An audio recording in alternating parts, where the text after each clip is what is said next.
unified energy field.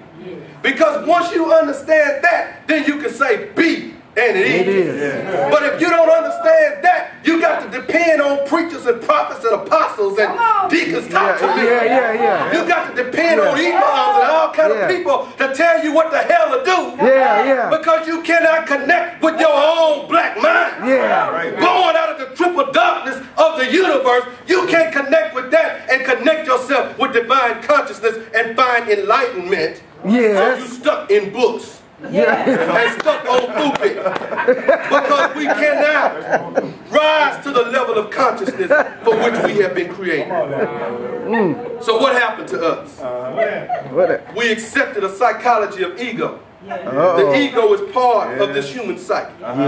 You have human consciousness, you have the ego, and then you have the mind.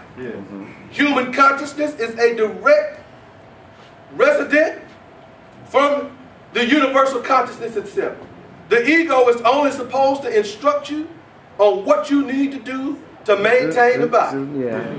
But the ego desired to be at the top of the food chain, and we said, okay, go ahead. So now the body and the material world has become paramount over the spiritual world. But God seeks those who will worship in spirit and in truth. Because God is in fact a spirit. A pneuma, a divine and cosmic energy. Are you with me? So once we accepted this psychology, say once we accepted it, then the human psyche is now degenerated from oneness and operating in this unified energy field to becoming an individualized self. Now I'm getting ready to come down your street. We have become now individualized selves. We don't see ourselves as part of the total unification of life. We see us, so when the hurricane comes, we can't sense it. The animals sense it, but we can't sense it because we no longer have oneness. When somebody wants to betray us, we can't sense it because we've lost our psychic power. Are you with me?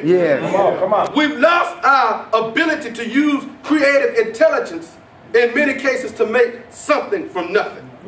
We've lost our psychokinetic power. And now we have been rendered unable to manifest at will. Everything we give birth to is now through pain. As it says in the book of Genesis, we're not talking about babies. That's right. We're talking about everything now you manifest. You got to do it by the sweat of your brow and through stress and through struggle. Because you are operating as an individualized self, unaware of your connection to all things. Talk about it. Unable to manifest the power that is in all things. So you call on people, not on the God power that is within you. You have a form of godliness, but you lack the power thereof. You got the seed, but the seed is not growing and manifesting the fruit. Are you with me? So we are individualized selves now that have been indoctrinated into negativity and lowered expectation. See, negativity is a terrestrial thing. The kind of negativity we deal with. Negative emotion. Not a grounding or a control mechanism of energy, but negative emotion that depletes us of our own personal energy, belief, and faith. Negativity. Lower expectation. Now we wonder if we can do it. There you go. I don't know. Try this out now. Give it to Jesus. He'll understand. He's sitting there saying that you can do what I do and greater. That's what he said. You're sitting there saying, Lord, if it be your will. You're right. Somebody come on TV. You're right. You can have your prosperity. But 1995. And you just read this book right here. Come on, man. Come on. What did man do before there was a book? Yeah. What did you read before they put it in script? Yeah. You read the signs, the stars, and the universe. You said be, and it was. Yes. And somebody came and saw your power, saw your peace, your harmony and balance, and stole your legacy, and we have come to get it back. Come on. By any means necessary. You can't take it back. Protest. No. You can't take it back. Talk to me. You can't. Having signs and wonders and all that. Yeah. You got to take it back from the place that they took it from. They made you unaware of your own potential and your own black mind. Then gave you Novocaine and malnourished you to the point now that you have degenerated into an individualized self. All right. So enlightenment is regaining our oneness with universal consciousness. That's what enlightenment is, to wake up, That's to right. make it plain. That's right. What is the method? Every master teacher, whether they explained it this way or not, from Yeshua to Buddha, even Muhammad, Ibn Abdullah, every master teacher has walked an eightfold path. That's right. All right. If you study the teaching, you can draw a map of their lives unless they got corrupted. Well, yeah. Because see, as the Tao says, as you walk on this path, there's a lot of good things to see. And you can easily get distracted by the glitz and the glamour of the world. That's why Yeshua says if anybody's going to come after me, they must first deny themselves. You got to deny your ego. You can't do this to want to be seen. You can't do this for popularity. You can't do this for money and think you're not going to get corrupt.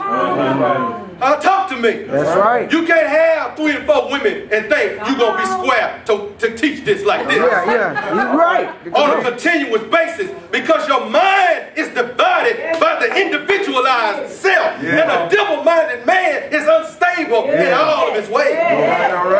All right. So your eye must be single.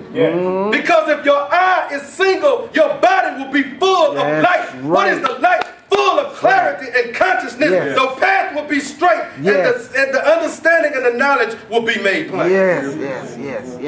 But if you are corrupted by your own environment and the culture, and you buy into being an individualized self, instead of seeing yourself as part of this unified energy field, then you waste this incarnation. You slow the growth of your evolutionary process. You can take people only so far. And then you drop off the scene. That's right. Because you are not able to withstand the weight. So obedience is better than sacrifice. The words that you speak, that's one thing. Say whatever you want to say, but it's the life you live I want to say. It's the way you treat people. It's how you act. It's how you love. That's right. And if you empower all things or just yourself. There you go. Yes. So the method we're presenting to you is an eightfold path. Out of the yug or yoga or unity. That we have been taught. Enlightenment is to gain this oneness. The method is an eightfold path, and the path begins with Yama. Yama means observance. I like to call Yama, which is the first branch, I like to call it focus. Why focus? Because the object of your focus is what you bring. Talk about it. Whatever your focus is. Talk about it. The things you focus on the most, that's your God. That's your God. Y'all don't want to hear that. No, that's right. That's right. You can go to church. But preacher, if your focus is on the money, you're a liar when you say that you're focusing on God if your focus is on the money. Yes, that's right. If your focus is on sex, Yeah. Yeah. That's all you think about. Yeah. Yeah. First thing you do, you wake up in the morning, you think about, That's what you're thinking about.